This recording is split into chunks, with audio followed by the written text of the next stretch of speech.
Student, जैसा कि आपको मालूम है हमने चैप्टर 4 चालू कर दिया और चैप्टर 4 के अंदर आज हम जो टॉपिक लेके आ रहे हैं उस टॉपिक का नाम है नागभट्ट। जैसा कि आपको मालूम है एक महानतम शासकों के अंतर्गत नागभट्ट का नाम भी जुड़ा हुआ है। जैसा कि हम जानते हैं कि नागभट्ट ने 730 से लेकर 756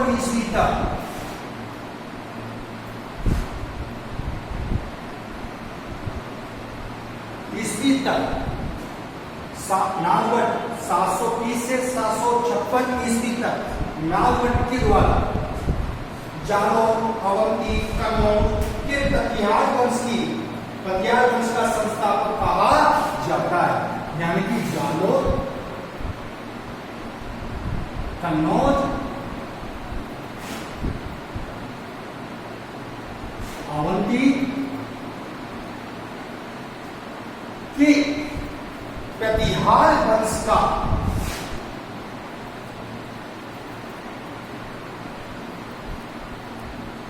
संस्थापक कहा जाता है।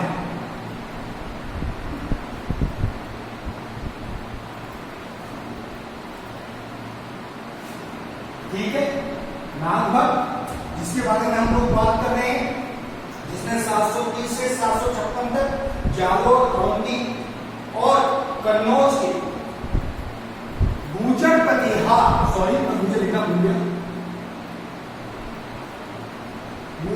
प्रतिहार वंश का संस्थापक कहा जाता है नागभट्ट। इसके द्वारा उसने चावलों से भीलमाल जीतने के बाद आबू, जालौर आदि स्थानों पर अपना अधिकार स्थापित कर दिया। चावलों से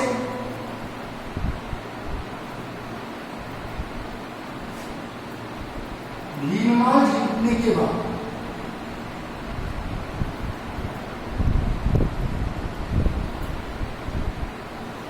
यहां रखिएगा, चावलों से भीलमाल जीतने के बाद उसने आबू और जालौर के स्थानों पर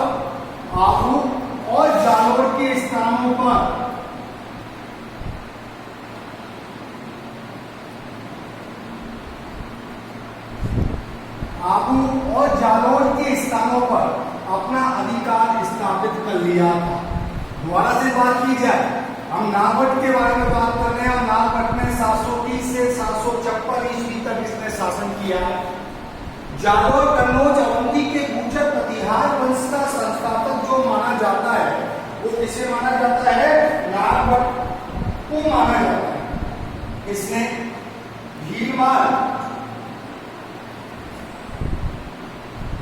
जीतने के बाद आबू, जालौर पर इसने अधिकार कर लिया। हम लोग जो बात कर रहे हैं वो किसकी बात कर रहे हैं? नागभट्ट के बारे में बात कर रहे हैं। और उसने जालौर को अपनी नई राजधानी के रूप में अपनी एक नई राजधानी बनाया। यानी कि जालौर है उसको इसने अपनी क्या बना लिया था? राजधानी बना। जालौर को क्या बना लिया था भैया? अपनी राजधानी बना लिया था। जो जालौर था उसको अपनी राजधानी बना लिया था। इसने नागभट्ट के द्वारा इसने अपनी राजधानी बना लिया था। और मालवा के राज्य का विस्तार उसने अवंती यानी कि अवंती तक कर अवंती को जिसको उज्जैन के नाम से जाना जाता है उसने अपनी राजधानी बना लिया था। यानी कि यहां पर देखिए भीलमाल को जीतने के बाद आबू, जालौर तक उसने अधिकार कर लिया है, जालौर को अपनी राजधानी बना लिया है। फिर उसके बाद में अगर बात की जाए तो इसने मालवा के राज्य पर क्या कर लिया है? मालवा तक अपने राज्य का विस्तार कर लिया है। किसने कर लिया है? नागभट्ट ने। कहां तक कर लिया है? मालवा तक अपने राज्य का विस्तार कर लिया। अवंती यानी कि उज्जैनी तक अपनी राजधानी को स्थापित कर लिया।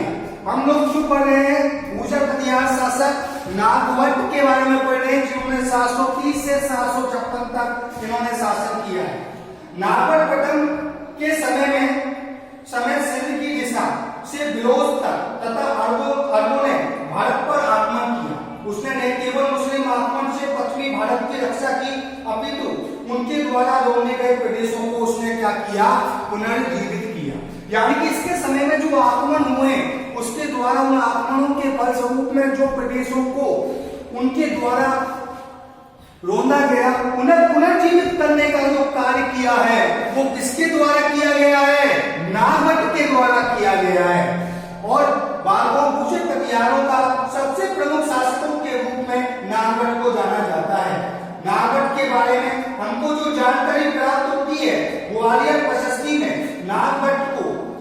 नागभट्ट प्रथम को, अब आगे देखिए, इसको मैं मिटा देता हूं, नागभट्ट प्रथम को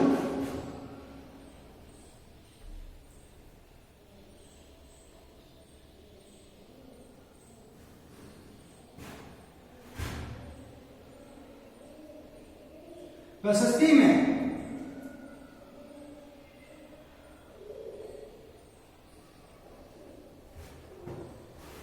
ग्वालियर प्रशस्ति में नागभट्ट प्रथम को मलक्षों यानी विदेशी आक्रमणकारियों का दमन करने वाला तथा दीनों का उद्धारक होने के कारण उसने नारायण की उपाधि को प्राप्त किया।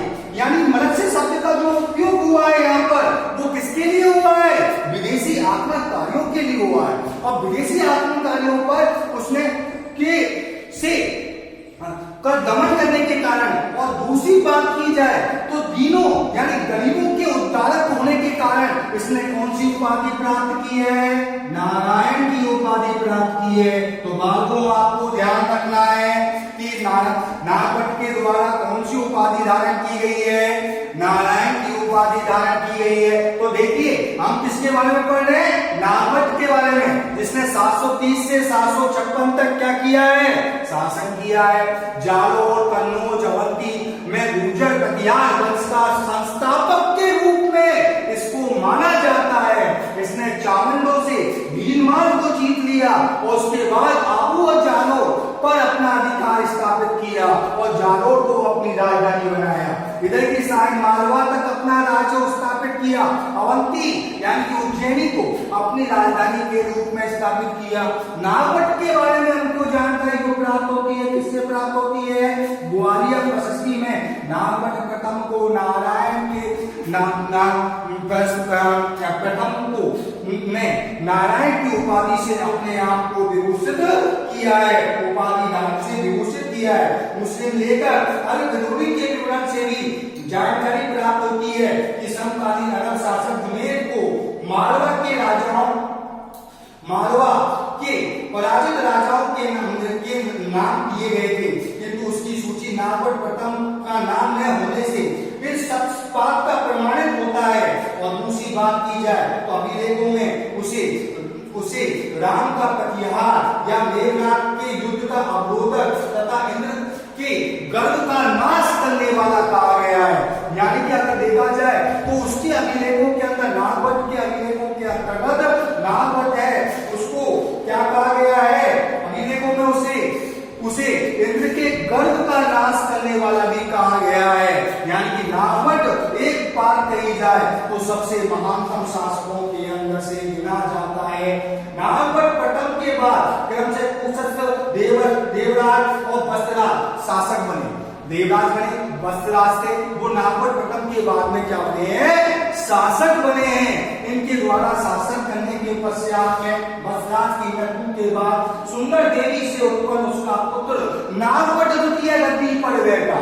अब यहाँ तक आपके समझ में आ गया होगा। उसके बाद में हम चलते हैं आगे।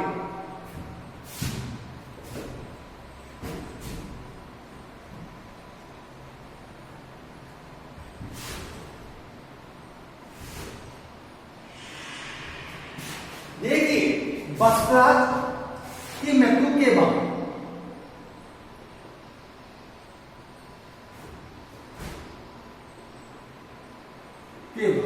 उसकी पत्नी सुंदर देवी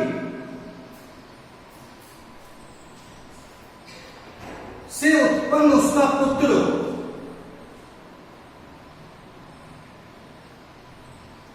नागभट्ट द्वितीय कहां पर बैठा है? सिंहासन पर बैठा है। कहां पर बैठा भैया? सिंहासन पर बैठा है, जिसने 795 से 833 ईस्वी तक शासन किया।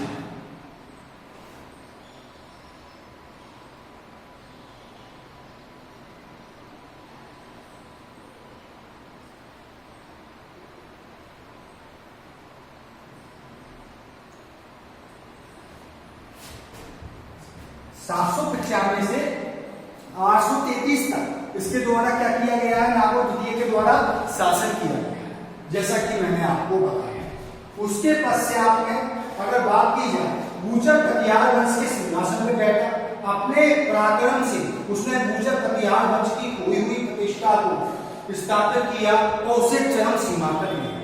यानी कि इस व्यक्ति के द्वारा, नागौर द्वितीय के द्वारा अपने पराक्रम से गुर्जर कटियार वंश की जो प्रतिष्ठा धूमिल हो गई थी, उस प्रतिष्ठा को प्रतिष्ठित करते हुए अपने राज्य को इसके द्वारा पुनः स्थापित किया गया। उसके पश्चात में अगर बात की जाए तो वह प्रारंभ में दक्षिण भारत के राजपूत वंश के साथ में संघर्ष में पराजित हुआ। यानी कि ये नागौर द्वितीय सबसे पहले किसके साथ में, दक्षिण भारत के राजपूत वंश से इसने क्या किया है, संघर्ष किया है। संघर्ष कब किया है, तो संघर्ष में ये क्या हुआ है, पराजित हुआ है। क्या हुआ भैया, पराजित हुआ है। कौन हुआ है, नागौर प्रथम पराजित हुआ है, फिर उसके पश्चात में पराजित हुआ, किंतु बाद में राजपूत नरेश गोविंद तृतीय ने अपनी घरेलू परिस्थितियों का लाभ उठाते हुए चकरा युद्ध को पराजित कर कन्नौज पर अधिकार कर लिया। इस विजय के बाद कन्नौज गुर्जर कटियार की नई राजधानी बन गई। ठीक है, इसके बाद में देखा जाए तो गोविंद जो तृतीय है वो घरेलू परिस्थितियों का लाभ उठाते हुए चकरा युद्ध में पराजित कर दिया और पराजित करने के पश्चात में कन्नौज पर इसने अधिकार कर लिया।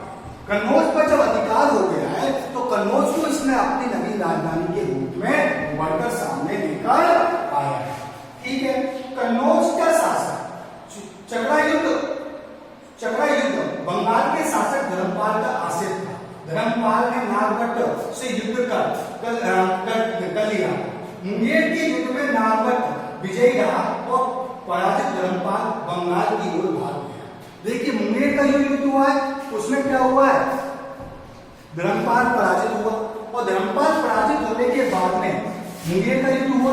मुंगेर के युद्ध के अंदर कौन पराजित हुआ है, धर्मपाल पराजित हुआ है और धर्मपाल पराजित होने के पश्चात में वह क्या हो गया, वहां से भाग गया।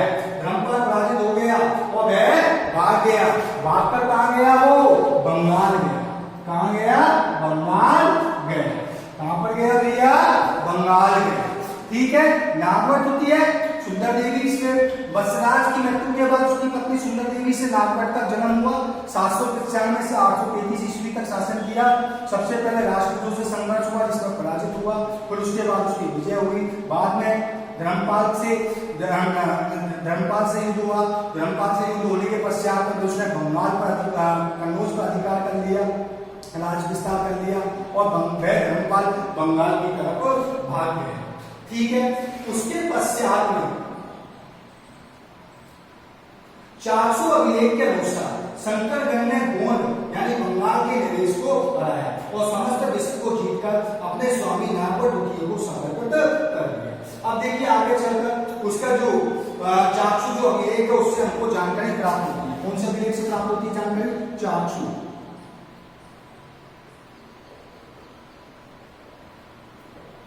400 अभिलेख से जानकारी प्राप्त होती है कि शंकर गोंड जो है उसके द्वारा शंकर गोंड ने बंगाल के जो नरेश है उसको हरा दिया और समस्त विश्व का स्वामी है वो किसको बना दिया, नागभट्ट द्वितीय को बना दिया। अपने स्वामी को समस्त विश्व का स्वामी बनाने के पश्चात में अगर बात की जाए तो मुंगेर के युद्ध में मारवाड़ के शासक कुक तथा सामंत शंकरगढ़ की उपाधि से सिद्ध। राजस्थान का बहुत बड़ा भाग नागभट्ट के नियंत्रण में था। यानी कि जो ये शासक है इसने राजस्थान के बहुत बड़े भाग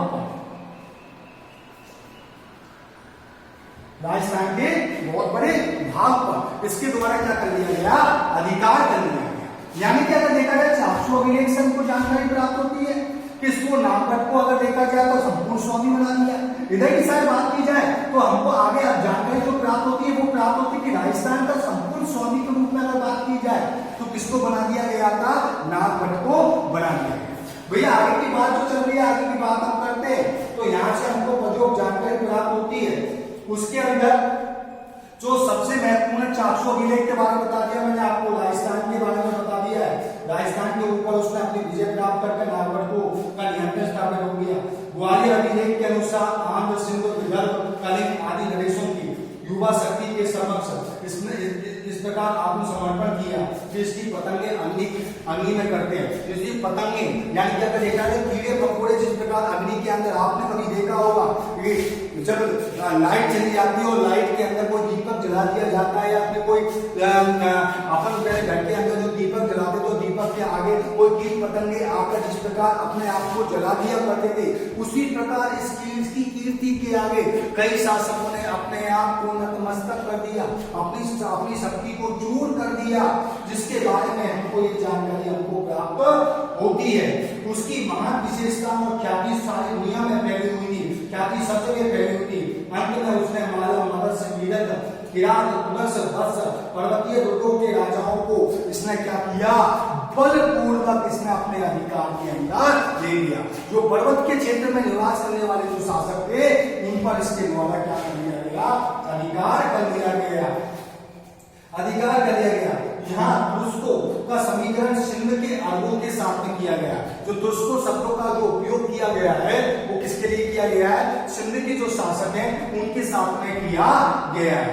नागवट एक महानतम शासक के रूप में अगर देखा जाए तो नागवट को गिना जाएगा। राजस्थान के अंतर्गत अगर बात की जाए तो हम बात कर रहे हैं गुर्जर प्रतिहार वंश के बारे में, और गुर्जर प्रतिहार वंश के बारे में हमने बात की है नागवट के बारे में। अब नागवट के बाद में आपको मैंने बताया नागवट प्रथम आया, नागवट प्रथम के बाद में कौन आया, नागवट द्वितीय आया। नागवट बसरा जो उसके साथ उसके बाद में जो थे वो इतने उत्तरदायी शासक अच्छे नहीं रहे, लेकिन सुंदर देवी से जो उत्पन्न था नागवट द्वितीय, उसने अपनी विजय पताका है उसको सब जगह फैलाया। नागवट एक महानतम शासक था। महानतम शासक के साथ में दलपत विजय की जो रचना है कुमार नासों में कि मुसलमानों पर विजय की जानकारी प्राप्त होती है। यानी कि अगर देखा जाए दलपत विजय कुमार नासों की जो रचना है उससे भी नागवट विजय के बारे में हमको जानकारी प्राप्त होती है।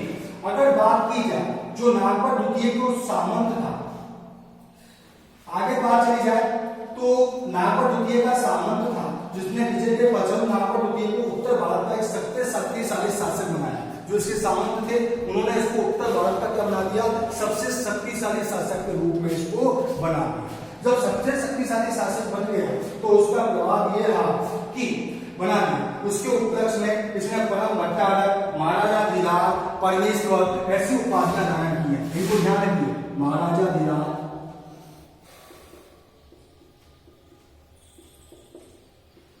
परम भट्टारक,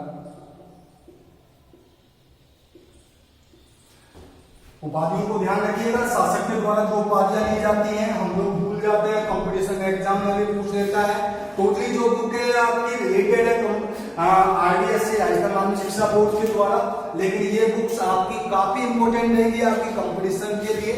राजस्थान लेवल के कंपटीशन और इंडिया लेवल के कंपटीशनों में काफी सहयोगपूर्ण किताब है। इस किताब को सुरक्षित रखिएगा, आगे भविष्य में आपके काम भी आएगी।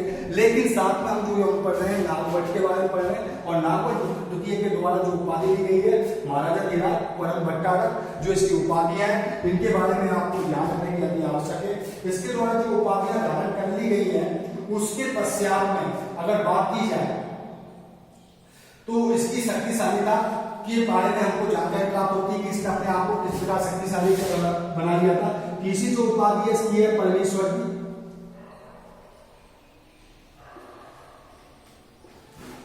तीसरी उपाधि क्या होती है इसकी, परमेश्वर की उपाधि है। महाराजा धीराज, परम भट्टारक, परमेश्वर, जो इसके द्वारा जो उपाधियां धारण की गई है उनके बारे में हमको जानकारी प्राप्त होती है। इतना शक्तिशाली शासक था जिसके बारे में मैंने आपको बताया। चंद्रप्रभा सूरी के ग्रंथ प्रभावक चरित्र के अनुसार नागवट द्वितीय ने प्रभावक सूरी के अनुसार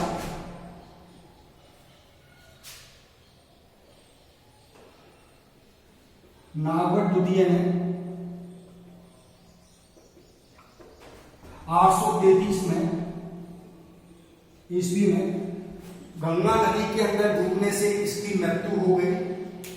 गंगा नदी के अंदर डूबकर इसने आत्महत्या कर ली। इस शासक के द्वारा एक महत्वपूर्ण बात है, पूछा जाता रहता है एग्जाम के अंदर, शासक के द्वारा किस तरीके से इसने अपनी मृत्यु किस तरीके से हुई थी, आत्महत्या की थी, तो किस तरीके से की थी। गंगा नदी के अंदर डूबकर 833 के अंदर इसने आत्महत्या कर ली। चंद्रप्रभा सूदी के प्रभाकर चरित्र से इसके बारे में हमको जानकारी प्राप्त होती है, ध्यान रखिएगा।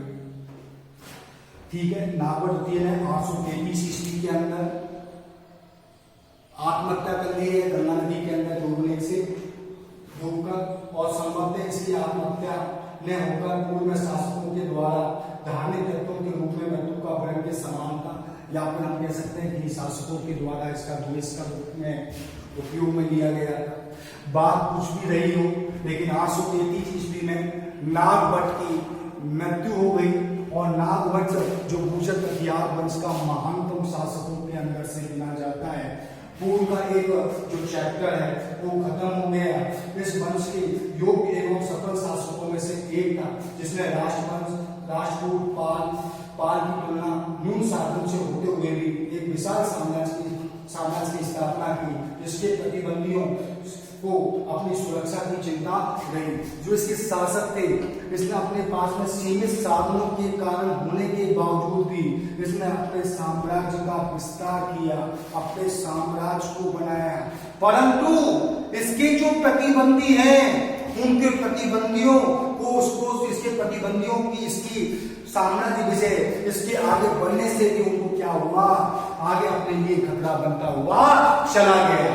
जिसके फलस्वरूप में कहा जाए तो एक महानतम गुर्जर कटियार वंश का जो महानतम शासक है नागभट्ट द्वितीय, उसका चैप्टर यहीं पे खत्म होता है।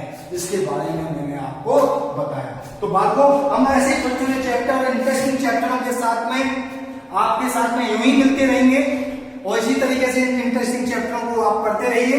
अगला जो चैप्टर का टॉपिक नेक्स्ट वीडियो में आएगा, बप्पा रावल आएगा, जिसके बारे में मैंने आपको कहानियों के रूप में क्लास के अंदर भी मैं काफी कहानियां बप्पा रावल के बारे में भी बता चुका हूं।